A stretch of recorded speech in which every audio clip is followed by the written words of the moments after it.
महाराज, राजकुमारी रूपाली ने जो दुर्लभ विषैला फल खाया है, उसके विष के तोड़ के बारे में आयुर्वेद में भी कहीं नहीं लिखा गया है। मुझे तो डर है कि शायद राजकुमारी अपनी आंखें अब कभी नहीं खोल पाएगी। अब मैं क्या करूं? मैं अपनी बेटी के प्राणों की रक्षा कैसे करूं? मिल गया, मिल गया, मिल गया। अरे तुझे ऐसा क्या मिल गया जो तू इतना खुश हो रहा है? मुझे उस फल के जहर का तोड़ मिल गया जिसे खाकर राजकुमारी जी जिंदगी और मौत से लड़ रही है।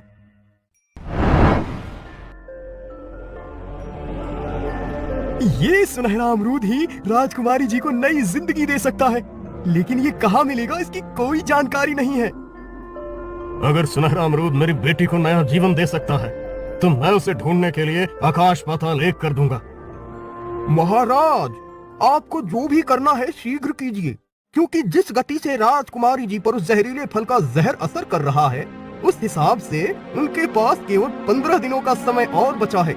आज अमावस की रात है, इसका मतलब आने वाली पूर्णिमा की रात या तो राजकुमारी जी की आखिरी रात होगी या उनके जीवन का चांद निकलेगा। अपनी बेटी का जीवन बचाने के लिए अगर मुझे किसी राज्य पर आक्रमण करके उसे तबाह भी करना पड़े तो वो करने से भी मैं पीछे नहीं हटूंगा। आखिर मैं इतने शक्तिशाली राज्य का राजा जो हूँ। भला ये कैसा अमरूद है? मैंने ऐसा अमरूद तो पहली बार देखा है। पिताजी को इसके बारे में बताना होगा। पिताजी अभी यहीं थे, कहाँ चले गए?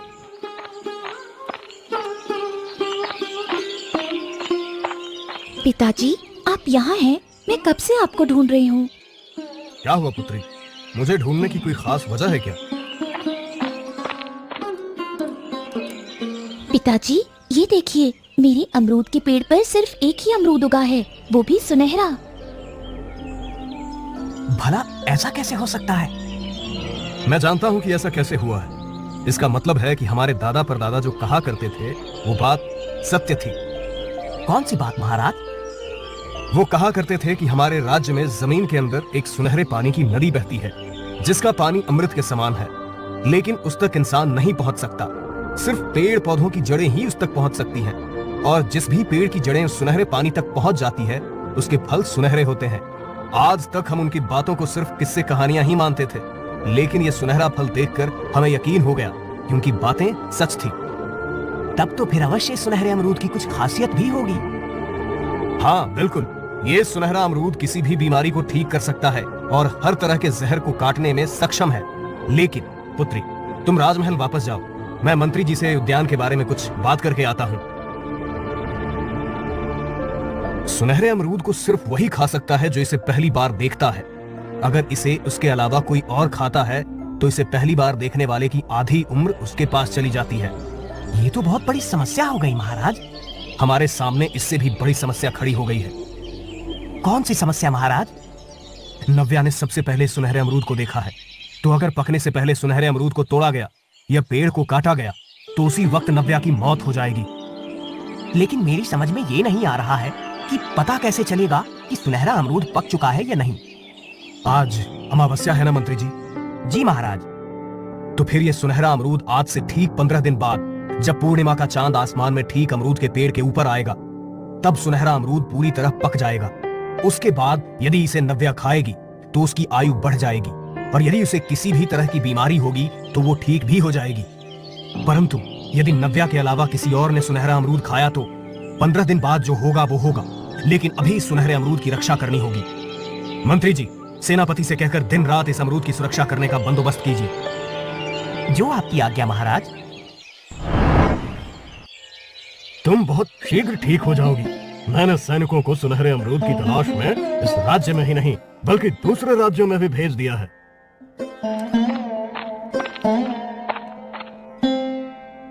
मैं ये समझ नहीं पा रहा हूँ कि राजकुमारी तक वो जहरीला फल लेके गया कौन था।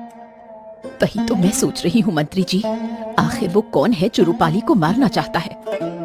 वो वही है जिसे राजकुमारी जी की मौत से फायदा होगा। भला रूपाली की मौत से किसे फायदा हो सकता है? रूपाली की मौत से नहीं महाराज, राजकुमारी की मौत से। आप कहना क्या चाहते हो मंत्री जी? मैं कुछ समझा नहीं। मैं ये कहना चाहता हूँ कि हमें इस बात पर गहराई से विचार करना होगा कि रूपाली नहीं बल्कि राजकुमारी की मौत से किसे सबसे अधिक फायदा होगा। राजकुमारी और रूपाली दोनों एक ही तो हैं। आप क्या बेतुकी बातें कर रहे हैं मंत्री जी?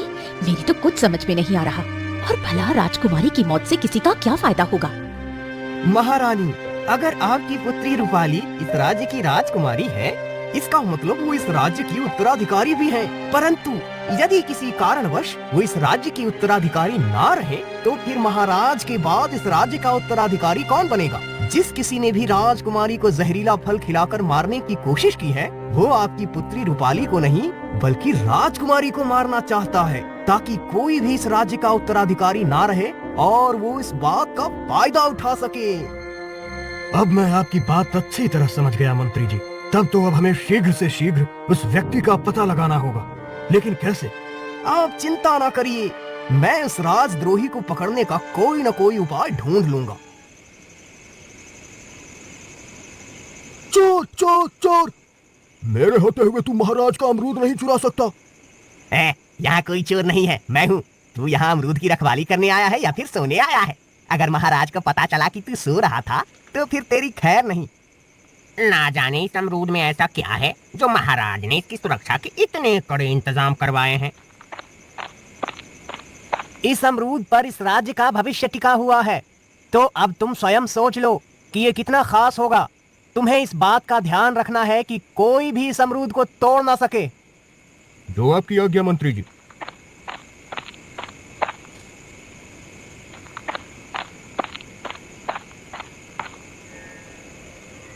क्या बात है जी, आजकल आपको घर आने में इतनी देर क्यों हो जाती है? क्या बताऊं भाग्यवान, जब से महाराज ने सुनहरे अमरूद की सुरक्षा की जिम्मेदारी मुझे सौंपी है, तब से काम बहुत बढ़ गया है। आप किस सुनहरे अमरूद के बारे में बात कर रहे हैं जी? इसका मतलब आने वाली पूर्णिमा की रात तक राजकुमारी नव्या के प्राण संकट में रहेंगे। तुमने बिल्कुल ठीक कहा।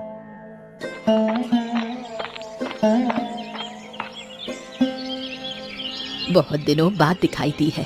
शालू बेटी, घर में सब कैसे हैं? सब कुशल मंगल तो है ना? हाँ अम्मा, घर में सब कुशल मंगल है। तुम बताओ, तुम्हारी तबीयत कैसी है? उम्र के हिसाब से मेरी तबीयत तो ठीक ही है। अरे तू सुना, क्या राजकुमारी के बगीचे में एक सुनहरा अमरूद लगा है?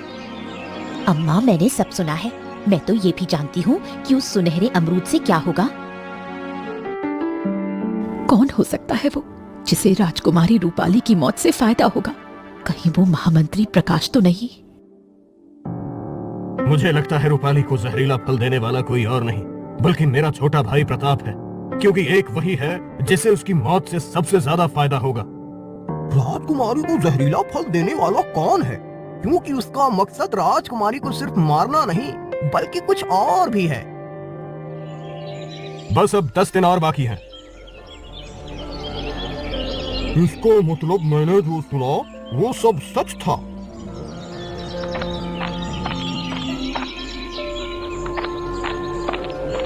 तो इतने दिनों बाद यहाँ आया है तो जरूर कोई अच्छी खबर ही लाया होगा। तुमने बिल्कुल ठीक कहा। मैं जो खबर लाया हूँ उसे सुनकर तुम खुशी से उछल पड़ोगी। तो फिर जल्दी बता, देर मत कर। तुम इतने सालों से जिस फल को ढूंढ रही हो वो फल राजकुमारी नव्या के बगीचे में लगा है। तो फिर तू उसे तोड़कर मेरे पास क्यों नहीं लाया?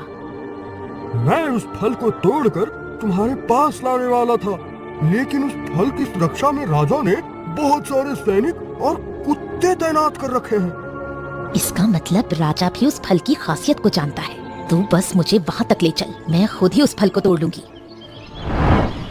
महाराज, मुझे लगता है कि हमारी बेटी को ये जहरीला फल किसी और ने नहीं बल्कि हमारे महामंत्री ने ही दिया है। मुझे ऐसा इसलिए लगता है क्योंकि हमारे राज्य के कानून के अनुसार यदि राज्य का कोई उत्तराधिकारी ना हो तो महामंत्री को राज्य का कार्यभार सौंपा जा सकता है। मुझे तो लगता है मेरी बेटी को वो जहरीला फल महामंत्री ने नहीं बल्कि मेरे छोटे भाई प्रताप ने दिया है। आप ऐसा सोच भी कैसे सकते हैं महाराज? देवर जी हमारी बेटी को अपनी बेटी की तरह प्रेम करते हैं, वो उसके साथ ऐसा कभी नहीं कर सकते। मैं ऐसा इसलिए कह रहा हूँ क्योंकि हमारे राज्य का कानून ये भी कहता है कि राजा की संतानहीनता की परिस्थिति में उसके छोटे भाई की संतान ही उसका उत्तराधिकारी होता है। मैंने आप दोनों की बातें सुनी है, लेकिन मुझे लगता है कि आप दोनों ही गलत हैं। आपको ऐसा क्यों लगता है मंत्री जी? मुझे ऐसा इसलिए लगता है क्योंकि जिसने भी राजकुमारी को वो जहरीला फल खिलाया है, उसका मकसद सिर्फ राजकुमारी की जान लेना नहीं बल्कि कुछ और है। क्योंकि अगर उसे राजकुमारी को सिर्फ जान से मारना होता तो उन्हें ऐसा जहरीला फल नहीं खिलाता जो कि धीरे असर करता है, बल्कि कोई ऐसा जहर खिलाता जिससे राजकुमारी जी की सांसें शीघ्र से शीघ्र थम जाती। आपकी बातों ने तो रहस्य और गहरा कर दिया मंत्री जी। आपने जो कहा उस बारे में मैंने सोचा ही नहीं, लेकिन फिर भी मैं महामंत्री और अपने भाई पर नजर रखूंगा। आपको जो भी करना है जल्दी कीजिए, क्योंकि अब सिर्फ 5 दिन बचे हैं। बाकी के बचे दिन भी बिना किसी परेशानी के बीत जाएं, फिर मेरी बेटी सुरक्षित होगी। अरे ये क्या? आज अचानक आंधी तूफान कहां से आ गया? आंधी तूफान से सुनहरे अमरूद के पेड़ की रक्षा करनी होगी। सैनिकों, पेड़ को मजबूती से पकड़े रखो। हे भगवान, मेरी पुत्री की रक्षा करना। अगर इस तेज हवा से ये अमरूद का पेड़ भी उखड़ गया तो? मैंने तुमसे दवा लाने को कहा था, वो तुम लाए हो ना? हाँ, ये लो। ये दवा हर तरह के जहर के असर को खत्म करती है। अगर इस दवा से मेरी भतीजी ठीक हो गई तो मैं तुम्हें माला माल कर दूंगा। मैंने अपने भाई के बारे में कितना गलत सोचा था। अब मुझे महामंत्री पर नजर रखनी होगी।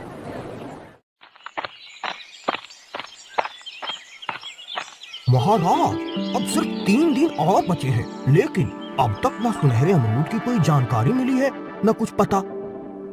ना जाने अब क्या होगा। महाराज, हमारे सैनिकों ने सुनहरे अमरूद के बारे में पता कर लिया है। तो फिर जल्दी बताओ, वो कहाँ है? वो हमारे पड़ोसी राज्य के राजा हितेश की बेटी के बगीचे में लगा है। हमारे सैनिकों ने राजा हितेश के राज्य के लोगों को उस सुनहरे अमरूद के बारे में बातें करते हुए सुना है। मंत्री जी, अभी राजा हितेश के पास जाओ और उनसे सुनहरा अमरूद मांग कर ले आओ। और अगर वो इनकार कर दे तो उनसे कहना कि युद्ध के लिए तैयार रहें। ना जाने राजा हितेश के पास से लौट कर आने में मंत्री जी को कितना समय लगेगा। मैं भी उनके पीछे पीछे जाता हूँ तो अच्छा रहेगा। सेना लेकर आप भी मेरे साथ चलो सेनापति जी। जैसी आपकी आज्ञा महाराज। यही है वो जगह जहाँ वो सुनहरा अमरूद लगा है। अब तुम सोचो कि इतनी कड़ी सुरक्षा को भेद के सुनहरा अमरूद कैसे हासिल करना है।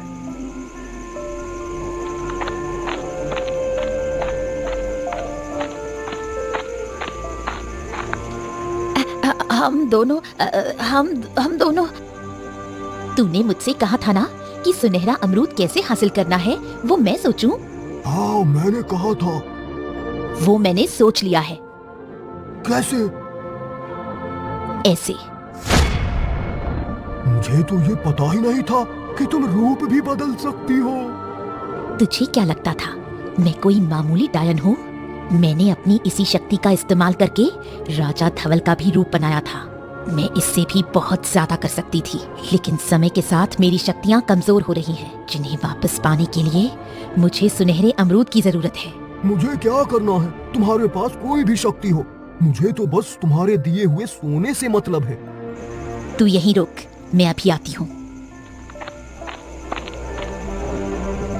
मैंने इस फल को पाने का कितना लंबा इंतजार किया है, अब और इंतजार नहीं होता। तुम सब महाराज पर क्यों भाग रहे हो? सैनिकों, मुझे सुनहरा अमरूद तोड़ कर दो। मैंने पहले जो भी कहा था वो भूल जाओ, और जो अभी कहा वो करो, नहीं तो ठहरो, ऐसा मत करो। ये हमारे सामने दो महाराज कैसे आ गए?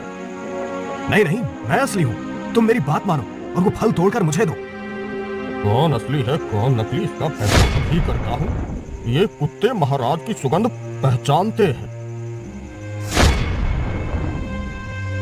मुझे छोड़ दे राजा, नहीं तो तेरे लिए अच्छा नहीं होगा। तुम कौन हो और तुम्हें सुनहरा अमरूद क्यों चाहिए? मैं कौन हूँ तुझे कभी नहीं बताऊंगी। तू नहीं तो तेरा साथी तेरे बारे में जरूर बताएगा। मुझे देखकर वो यहाँ से भाग गया है। सैनिकों, इसे आम के पेड़ से बांध दो और इसके साथी को ढूंढकर दोनों को कल सुबह राज दरबार में पेश करो। जैसी आज्ञा महाराज।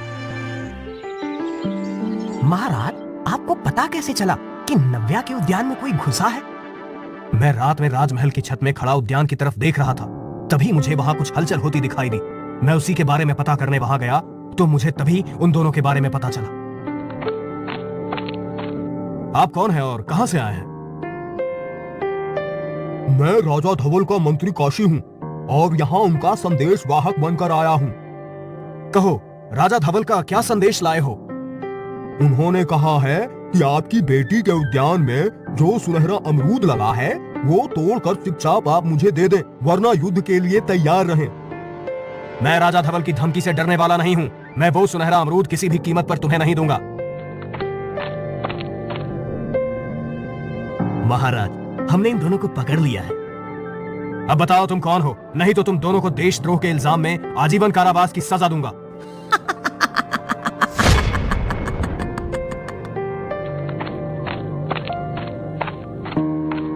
अब आप कौन है और यहाँ क्यों आए हैं? मैं हूँ राजा धवल और ये मेरे ही मंत्री हैं। अच्छा, तो वो आप हैं जिन्हें सुनहरा अमरूद चाहिए। इतने सारे लोग सुनहरे अमरूद के पीछे पड़े हैं। भला आप सबको सुनहरा अमरूद क्यों चाहिए? अब तुम दोनों भी बता दो, नहीं तो आजीवन कारावास में रहना पड़ेगा। महाराज, ये एक डायन है। इसे अपनी खोई शक्तियाँ वापस लाने के लिए वो सुनहरा अमरूद चाहिए। मैंने सब सच बता दिया, मुझे कारावास में मत डालना। इस डायन को तो मैं सुनहरा अमरूद किसी भी कीमत में नहीं लेने दूंगा। आप भी मुझे क्षमा करना, मैं वो आपको भी नहीं दे सकता। ये जानते हुए कि उस अमरूद से मेरी पुत्री की जान बच सकती है, उसके बावजूद आप उसे देने से मना कर रहे हैं। अब आप युद्ध के लिए तैयार रहिए।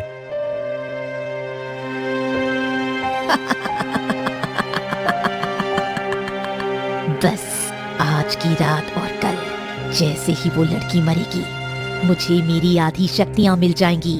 उसके बाद तू खुद मुझे वो सुनहरा अमरूद लाकर दे देगा। तुम क्या कह रही हो? तुझे क्या लगता है तेरी बेटी को वो जहरीला फल खाने को किसने दिया था? मैं कमजोर हो चुकी थी। अपनी शक्तियां वापस पाने के लिए मुझे ऐसा करना पड़ा। जैसे जैसे तेरी बेटी मौत के मुंह में जा रही है, वैसे वैसे मेरी शक्तियां बढ़ रही हैं। उसके मरते ही मेरी शक्तियां वापस लौट आएंगी। उसके बाद मैं तुम दोनों के राज्य को तबाह कर दूंगी। लेकिन तुमने मेरी पुत्री को ही वो जहरीला फल क्यों खिलाया? क्योंकि तेरी बेटी पूर्णिमा की रात को जन्मी थी, इसलिए। पिताजी, अगर ऐसी बात है तो सुनहरा अमरूद रूपाली को खिला दीजिए। अगर मेरी आधी जिंदगी से हमारा राज्य और रूपाली की जिंदगी बच सकती है तो मैं अपनी आधी जिंदगी देने के लिए तैयार हूँ। मुझे नहीं पता था कि मेरी पुत्री बड़ी हो चुकी है। अगर तुम ऐसा चाहती हो तो फिर पूर्णिमा की रात को जब सुनहरा अमरूद पक जाएगा, तब मैं उसे राजा धवल को सौंप दूंगा।